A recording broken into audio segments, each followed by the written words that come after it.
हाय दोस्तों, YouTube channel पर देव class में आपका स्वागत है।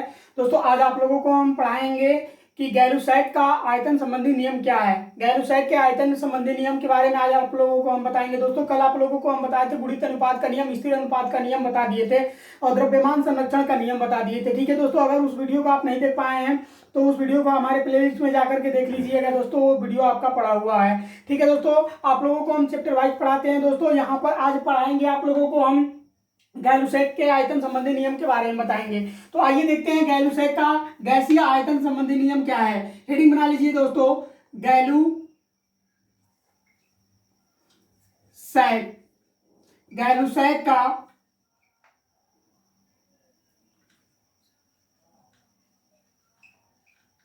गैसीय आयतन संबंधी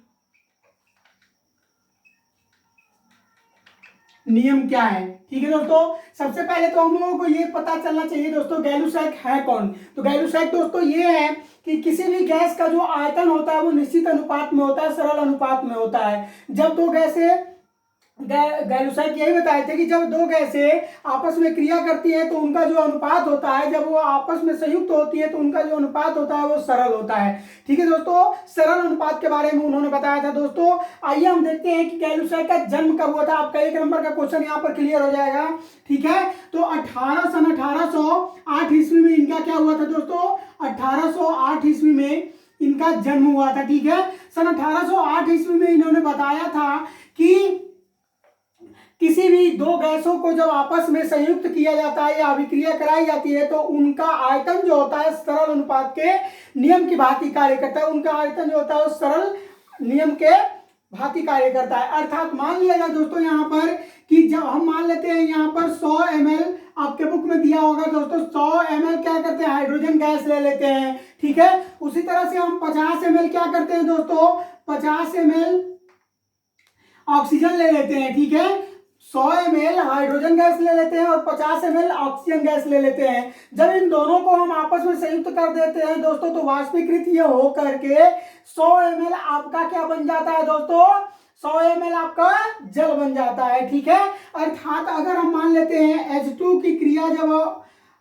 हाइड्रोजन की क्रिया इससे कराई जाती है ऑक्सीजन से तो ये क्या होता है दोस्तों, H2O का निर्माण करता है। अर्थात 100 ml आपका यहाँ पर क्या है, हाइड्रोजन गैस है, 50 ml आपका क्या है, ऑक्सीजन गैस है, और ये दोनों मिलाकर के क्या करते हैं दोस्तों, 100 ml हाइड्रोजन जल का निर्माण कर देते हैं। ठीक है दोस्तों, तो ये जो इनका अनुपात होता है वो अनुपात आपका दो संबंध है एक का होता है दोस्तों। ठीक है, जैसे यहाँ पर हाइड्रोजन 2 है, यहाँ पर तो एक ही है भैया। ठीक है ना, इधर से हमको नहीं, जब दोनों ही आपस में क्रिया करते हैं तो इधर का हमको देखना है प्रोडक्ट उत्पाद क्या होता है। तो यहाँ पर भी अगर निकालेंगे तो दो संबंध एक का, इनका सरल अनुपात जो होगा वो दो संबंध एक का होगा। ठीक है दोस्तों, समझ में आया इतना आप लोगों को। अगर इसको आप डिफाइन करना चाहते हो तो डिफाइन आप कैसे करते हो, तो दोस्तों नोट कर लीजिए इसको कैसे आप डिफाइन करोगे कि इसकी डेफिनेशन लिख लीजिए यहां पर।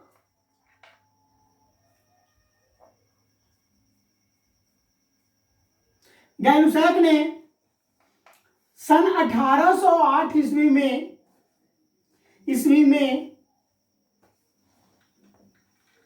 गैलूसैक ने यह बताया था कि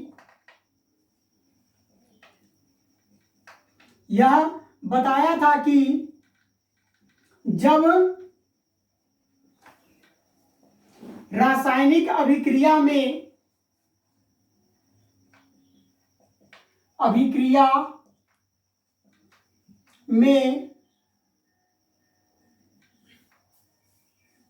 जब रासायनिक अभिक्रिया में गैसें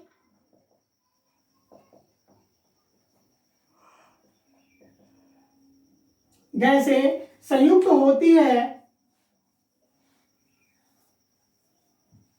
या बनती है तो उनके आयतन सदैव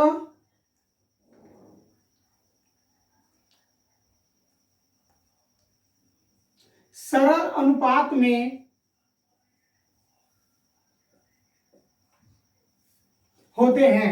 ठीक है दोस्तों, तो इसका डेफिनेशन इधर हम दे दिए हैं। सन 1808 ईस्वी में गै-लुसैक ने यह बताया था कि जब रासायनिक अभिक्रिया में गैसें संयुक्त होती है या बनती है तो उनके आयतन सदैव सरल अनुपात में होता है। ठीक है दोस्तों, यानी आसानी से, सरल अनुपात का मतलब क्या, आसानी से उसके अनुपात को हम क्या कर सकते हैं दोस्तों, ज्ञात कर सकते हैं। जैसे यहाँ पर हाइड्रोजन 2 भाग है और ऑक्सीजन यहाँ पर कितना भाग है, जल में 1 भाग है। इसको हम 2 संबंध 1 के रेशियो में क्या कर सकते हैं, आसानी से ज्ञात कर सकते हैं। तो इन्होंने जब गैसों को संयुक्त किया तो देखा कि जो गैस हम ले रहे हैं उनका जो अनुपात बन रहा है वो दोस्तों सरल अनुपात में प्राप्त हो रहा है। ठीक है, तो उन्होंने यही नियम दे दिया था दोस्तों कि सरल अनुपात का नियम दे दिया था। ठीक है, जिसको हम गैसीय क्या कहते हैं, गैसीय, गै-लुसैक का गैसीय आयतन संबंधी नियम कहते हैं। दोस्तों उसके आयतन में कोई प्रभाव नहीं पड़ता है। ठीक है, आयतन में कोई प्रभाव नहीं पड़ता है,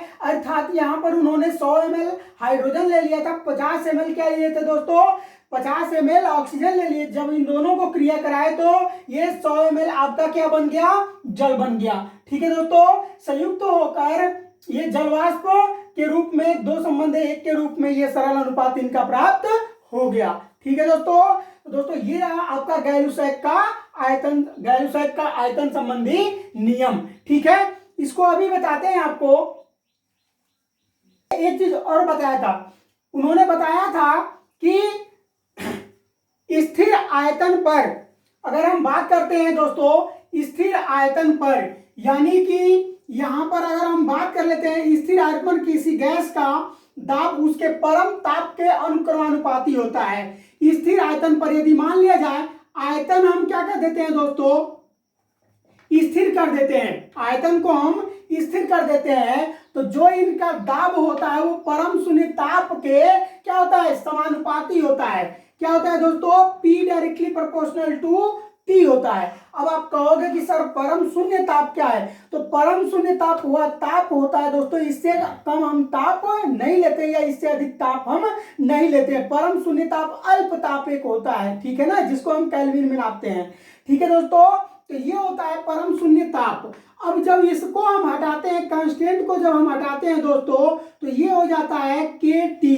ठीक है, अब यहाँ पर K क्या है, आपके दिमाग में आ रहा होगा K क्या है सर, तो K एक अनुक्रमानुपाती नियतांक होता है। क्या होता है, K अनुक्रमानुपाती नियतांक एक है।